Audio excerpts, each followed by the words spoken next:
Oui, bonsoir, bonjour chers compatriotes. C'est Bertin Badiambile. Encore une fois dans vos téléviseurs, encore une fois dans vos téléphones cellulaires, dans vos ordinateurs, pour, comme d'habitude, ça commence déjà à être une habitude, réfléchir sur la situation politique, socio-politique, sécuritaire de notre pays. Je commence par remercier vous tous parce que c'est impossible que tout seul je sois capable de passer de mes 30 abonnés que j'avais il y a peut-être un mois ou quelque chose à plus que 3. Je pense que je suis déjà à 330. C'est grâce à vous, évidemment, parce que c'est vous qui, après avoir aimé, vous vous êtes abonné et puis vous avez partagé. Mais je suis sûr et certain que nous pouvons toujours continuer à partager et avoir un auditoire plus grand que ce que nous avons aujourd'hui. En tout cas, je vous en remercie sincèrement. Je reviens, c'est comme épisode 2 du livreur de pizza que je considère beaucoup plus intelligent que des gens qui ont peut-être 2, 3, 4, 5 doctorats. Je reviens pourquoi? Parce qu'il y a certains amis, même certains grands frères, qui ont fait beaucoup d'études, qui m'ont appelé personnellement, ils ont pris le temps et je les remercie de cela vraiment. Mais ils m'ont reproché quelque chose. Ils ont dit, mais félicitations pour ton argumentation, ta façon de présenter, mais il y a quelque chose qui nous a choqués. C'est qu'on dirait que tu décourages les enfants à pouvoir devenir aussi des docteurs ou à faire beaucoup d'études. C'est pour cela que, au lieu de répondre à une personne, peut-être c'est une, deux personnes qui m'ont parlé, mais c'est peut-être l'idée de plusieurs personnes. La première chose, non, je ne peux pas décourager quelqu'un, je ne peux pas décourager des enfants à faire beaucoup d'études. Sinon, quel type d'enseignant je serais? C'est comme dire à un vendeur des automobiles qu'il est en train de décourager les gens à acheter des automobiles. Ce n'est pas le cas. Mais je décourage un certain type d'intellectualisme. C'est pour cela que la fois dernière, je parlais de cette histoire de qui a piqué mon fromage. Quand l'intellectuel congolais, spécialement, retourne au même point où il avait laissé le fromage, alors que le fromage a déjà été déplacé à cause de circonstances historiques, pour plusieurs raisons, le fromage n'est plus au même endroit. Pourquoi continuer à aller au même endroit et affirmer que c'est ici que était le fromage, alors que la petite souris, je peux revenir encore avec mes termes, un livreur de pizza, a compris que non, non, le fromage n'est plus dans ce coin-là. Je vais chercher où il le trouve, peut-être je vais faire vite pour le trouver le plus rapidement possible, alors que les intellectuels pointent toujours au même endroit. Ils rationalisent qui a bougé, qui a volé mon fromage parce qu'il était ici. Non, le fromage, je suis désolé, il n'est plus là. Si tu veux rester affamé, continue à aller au même point où tu l'avais laissé. Mais si tu veux te nourrir, nourrir tes enfants, déplace-toi, adapte-toi et crée de nouvelles stratégies pour arriver où se trouve le fromage, parce qu'effectivement, il a été déplacé. Est-ce que ça décourage nos enfants? Non, ce sont ces intellectuels-là que je suis en train d'attaquer, ces docteurs-là qui se moquent du président Tshisekedi. Ce sont eux qui sont en train de décourager les enfants. C'est ce qui me vient à l'esprit et j'aime. Je sais qu'il y a parmi vous là qui regardent les histoires là de Toto qui passent aussi sur Facebook. Juste récemment là, il y a une histoire qui est passée, quelqu'un qui est raconté là. On était en train de demander aux enfants, hey, toi là, qu'est-ce que tu veux devenir dans la vie? Il y en a qui disaient, moi je veux devenir un médecin, moi je veux devenir une infirmière, moi je veux devenir un professeur. On demande à Toto, mais toi qu'est-ce que tu veux devenir dans la vie? Moi, je veux devenir un idiot. Quoi? Tu veux devenir un idiot? Oui, je veux devenir un idiot. Mon Dieu, ils ont pensé, mais pourquoi Toto veut devenir un idiot? Qu'est-ce qu'ils ont découvert? C'était à cause du papa intellectuel, professeur de Toto. Quand il est regardé par la fenêtre et qu'il y avait un voisin, un monsieur très riche, qui n'avait pas fait des études, ou peut-être il avait fait juste le nécessaire pour se débrouiller, mais ce n'était pas un professeur, il n'avait pas de licence, pas de doctorat. Mais il était riche, il avait beaucoup d'employés, il avait des grosses autos. Quand il sortait avec une de ses autos et que le papa intellectuel de Toto regardait par la fenêtre, c'est un idiot. Il revenait, l'idiot sort. Et Toto adorait la vie, adorait les résultats de l'idiot. Voilà pourquoi, qu'est-ce qu'il veut devenir dans la vie, Toto? Il veut devenir un idiot. Donc, vous comprenez que ce n'est pas mes argumentations qui peuvent décourager un enfant, mais c'est plutôt le style de vie, le style de pensée de nos intellectuels congolais d'aujourd'hui qui peut amener les enfants à se dire, mais pourquoi est-ce qu'on va faire ces études si on regarde la façon de penser, comment est-ce que nos intellectuels sont en train de développer notre pays? Et ça me pousse à poser une question que je considère une question très importante. Parce que nous avons déjà beaucoup d'intellectuels, il n'en manque pas. Et pourquoi le pays ne décolle pas? Voilà la question. Le président Tshisekedi est en train de faire, n'est-ce pas, il est en train de sillonner le monde entier et il a ses détracteurs qui sont en train, n'est-ce pas, de se moquer de lui à cause de cela. Parfois sans raison, parfois avec raison. Pour trouver les investisseurs. Et les Congolais, les intellectuels, là, ils sont en train de dire, vous avez vu, jusque-là, aucune mouche n'est venue. Et vous avez raison. Personne n'est venu. Maintenant, supposons que personne ne vienne de ces investisseurs-là. Parce qu'ils ont beaucoup de raisons de ne pas venir. Comme il peut arriver beaucoup de raisons qui peuvent les décourager de venir. La preuve, c'est qu'avec une petite guerre là qu'on a dans l'Est, c'est aussi une grande guerre parce qu'on a perdu beaucoup de nos compatriotes. On ne peut pas la minimiser. Mais ça reste juste une guerre.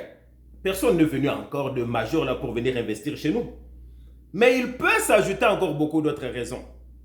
Vous savez, nous sommes à l'Équateur. Nous avons déjà connu beaucoup ne disons pas des pandémies parce que ce n'étaient pas des pandémies, des épidémies comme Ebola. On peut encore ajouter d'autres qui peuvent devenir encore pires parce que plus on a le réchauffement de la planète, plus on ne sait pas qu'est-ce qui peut nous arriver dans le futur et que cela décourage définitivement les investisseurs extérieurs à venir.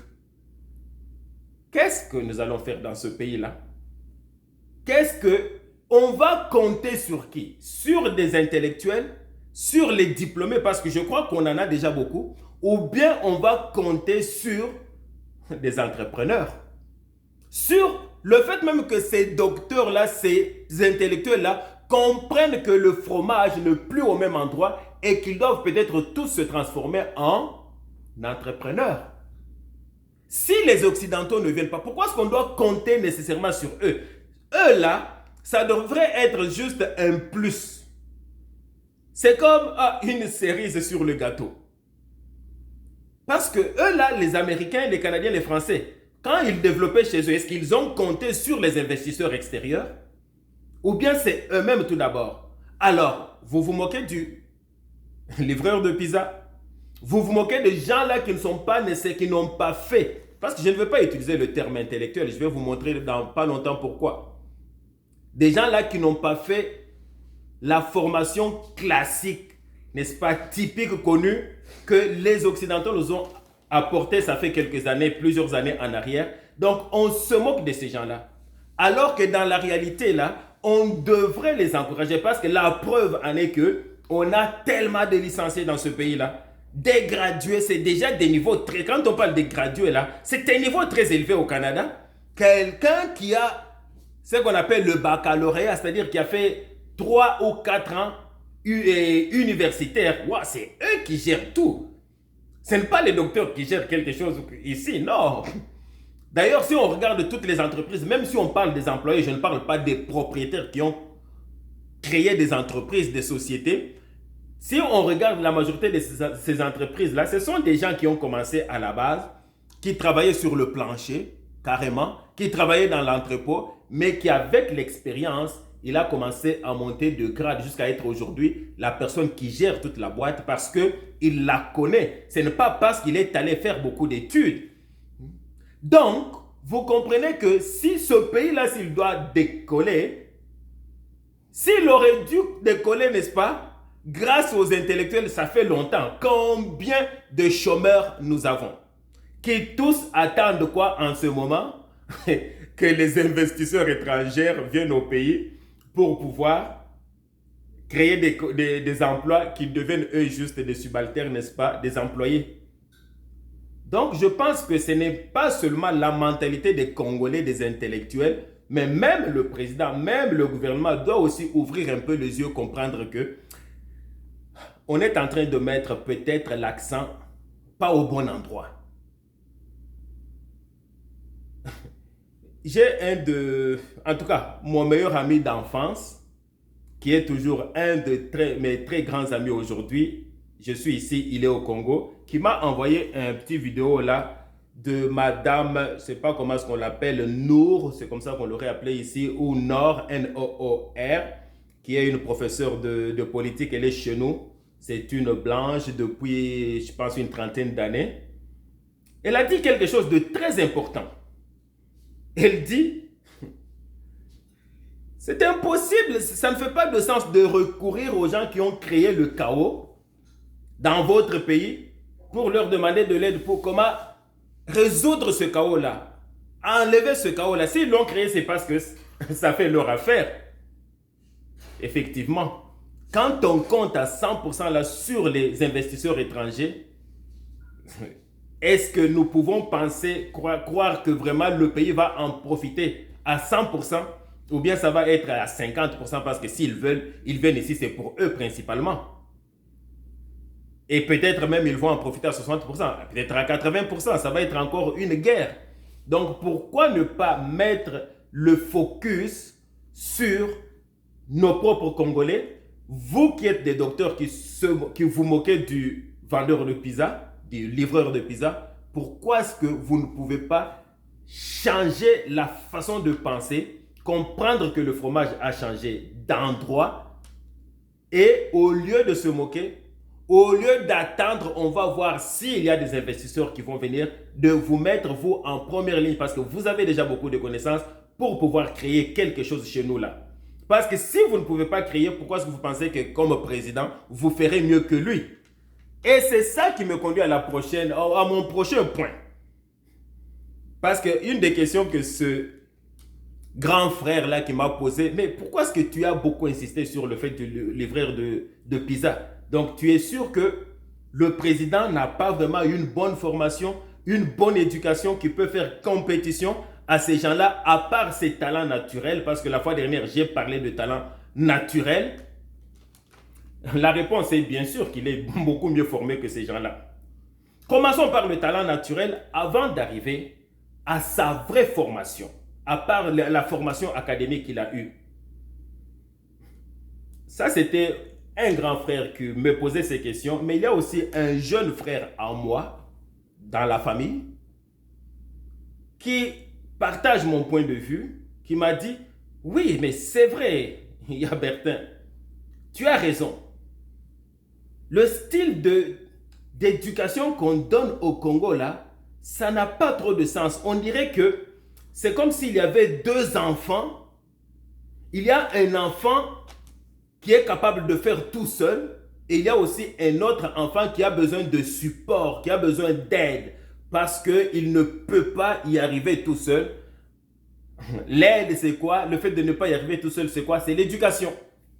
Alors, chez nous, on a tendance à privilégier ceux-là qui ont besoin de support, qui ont besoin d'aide parce qu'ils ne peuvent pas marcher tout seuls.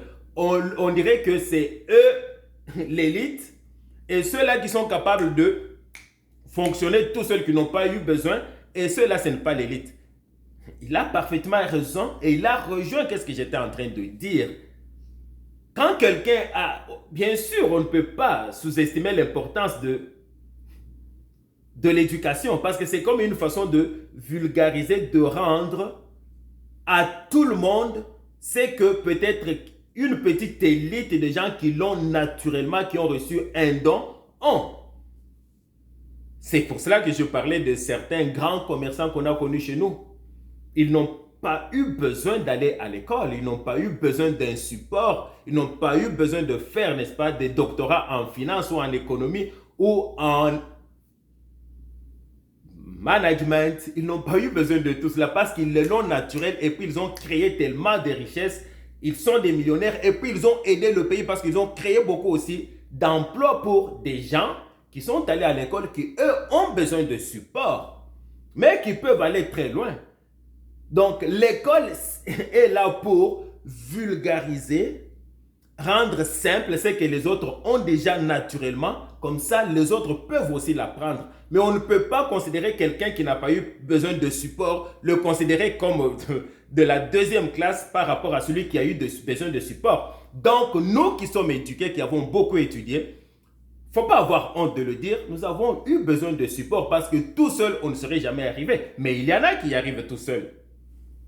Et Fachi, il est de ceux-là qui a été capable de faire beaucoup de choses tout seul, mais il a eu aussi une formation, peut-être la meilleure formation. Je vais vous donner un simple exemple. Prenons les disciples de Jésus, qui n'ont pas beaucoup étudié, mais ils ont été autour de leur maître pendant 3 ans. Versus quelqu'un qui est docteur en théologie systématique,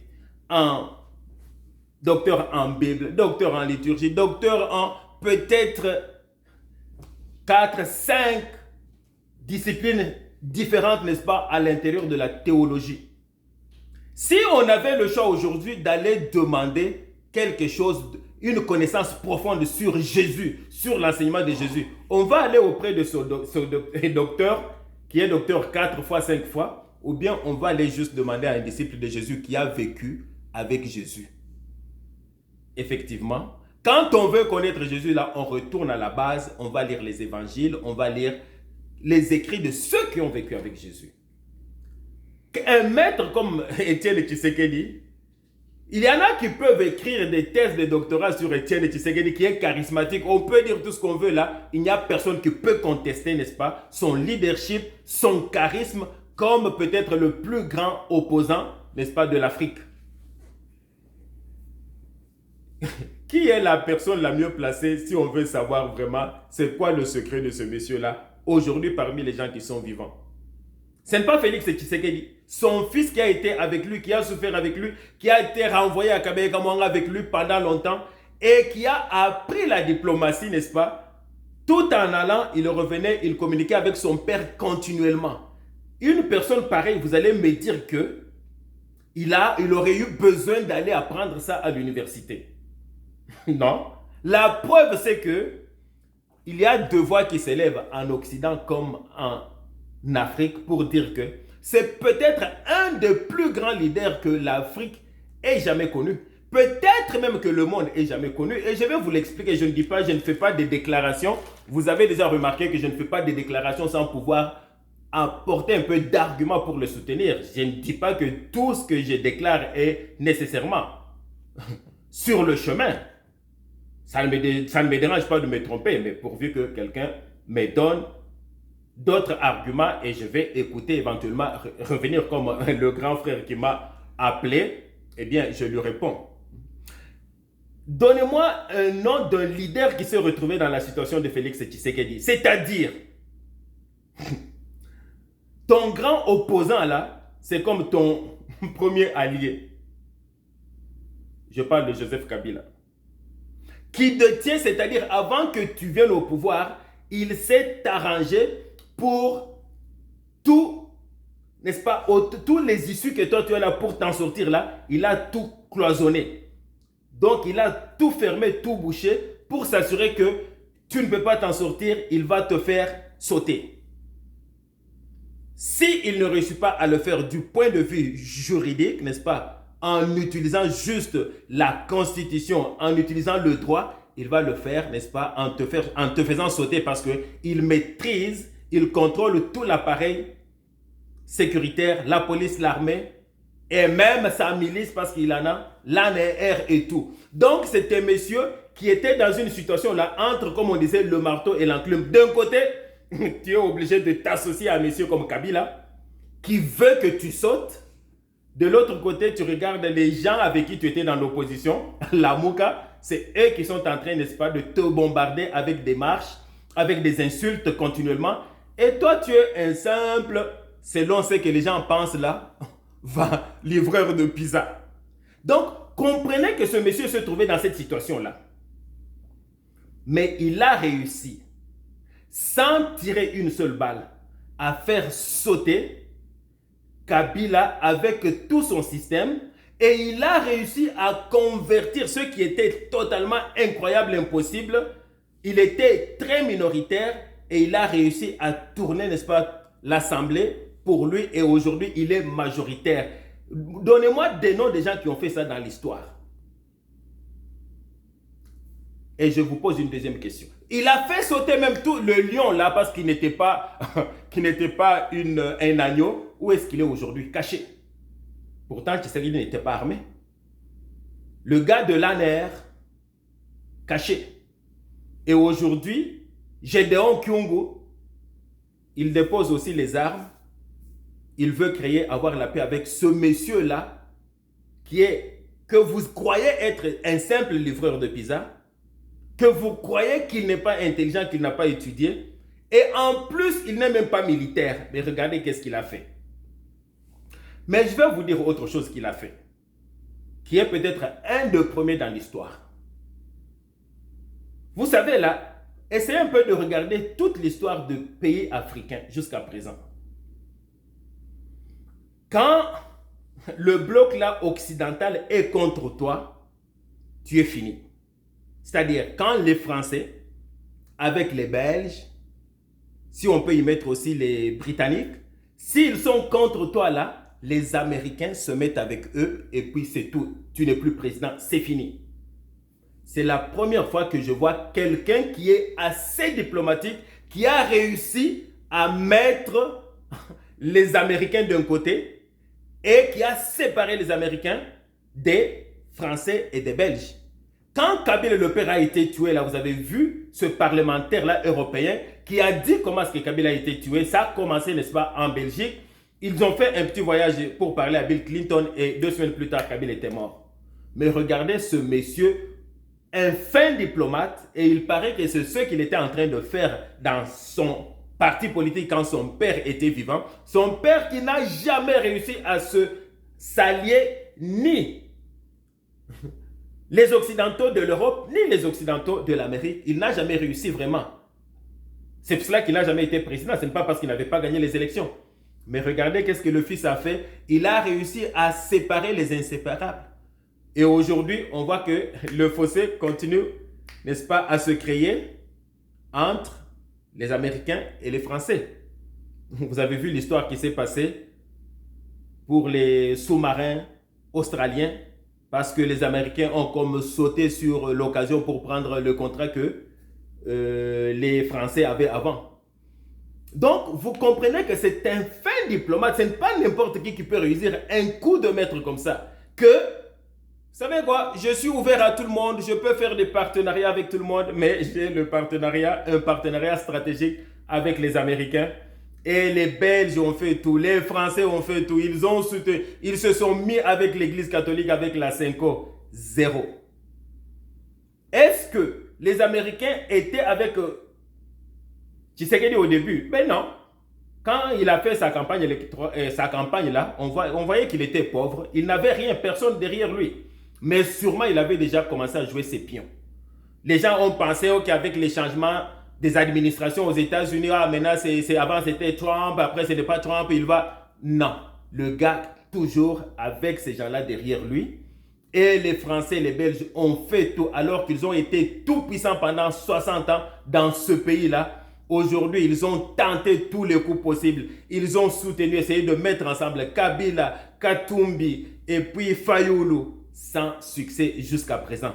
Et vous me dites que nous sommes devant un livreur de pizza. Ah, vendeur et livreur, ça me confond beaucoup. Je n'y crois pas du tout. Donc, je ne suis pas en train de décourager nos enfants à ne pas aller aux études. Je suis un enseignant, ils doivent aller aux études.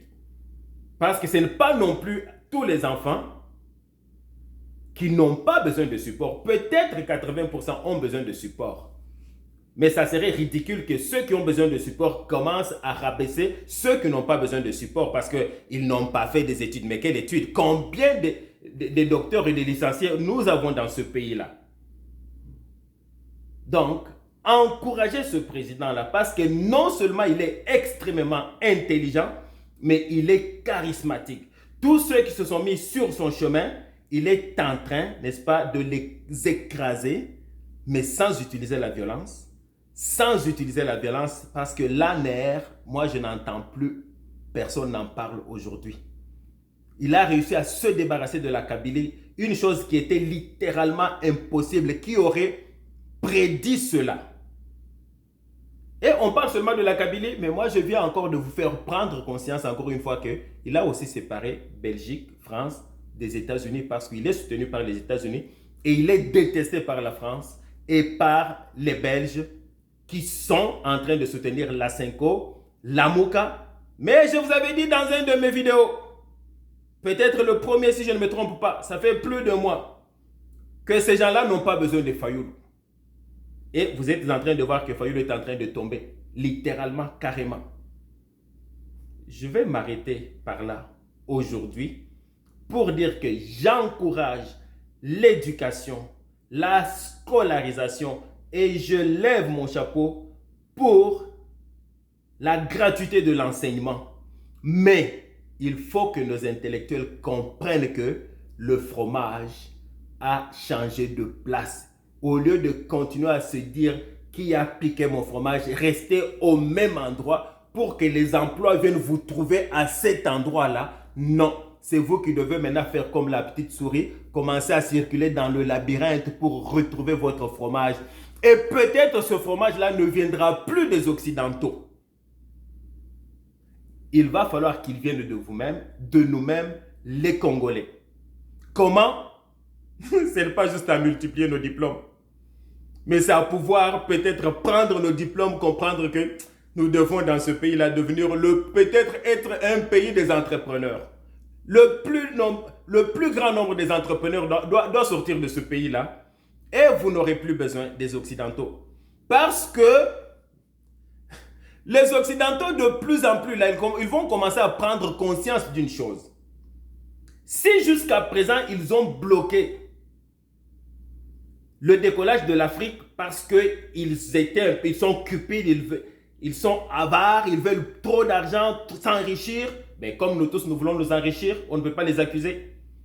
Mais pas s'enrichir en privant aux propriétaires, n'est-ce pas, des richesses, de leur propre richesse. Non.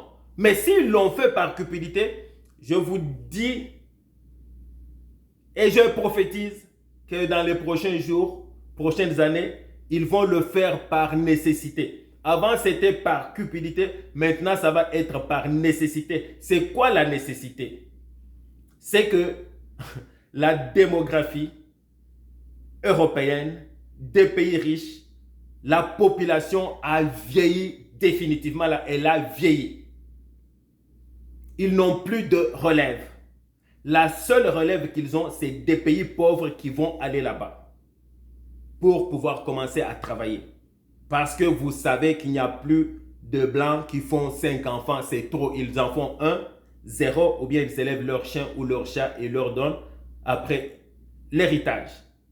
Et donc, vous comprenez qu'ils n'ont plus d'intérêt à ce que l'Afrique se relève. Parce que si l'Afrique se relève, si le Congo devient riche, ça veut dire qu'il y a des Congolais qui n'ont plus besoin de voyager, d'immigrer pour les États-Unis, pour le Canada, pour la France. Hey, mais ils vont survivre comment? Parce qu'ils savent très bien, ils ont déjà fait de l'expérimentation, de l'expérience. Dès que les Congolais vont en France, dans leur tête, ils sont comme moi, nous pensons à notre pays. Quand vous souffrez, nous souffrons. Parfois, nous souffrons même plus que vous parce qu'au fond, vous vous adaptez à la situation. Mais nous continuons à voir la télévision et puis on s'imagine souvent même le pire que ce que vous vivez. Mais nous savons que de toute façon, ça ne peut pas être pire que ça. Mais la deuxième génération de nos enfants qui sont ici, là, ça ne va pas être la même chose. Troisième génération, là, ils ont même oublié qu'ils viennent du Congo. Déjà, demander à la deuxième génération c'est quoi leur village d'origine, ils ne savent pas. Ah, mon père vient du Congo, mon père vient du Cameroun, etc. Ces enfants-là vont être des Américains. Ils vont être des Canadiens, des Français, ainsi de suite. Eux, ils comptent sur ça.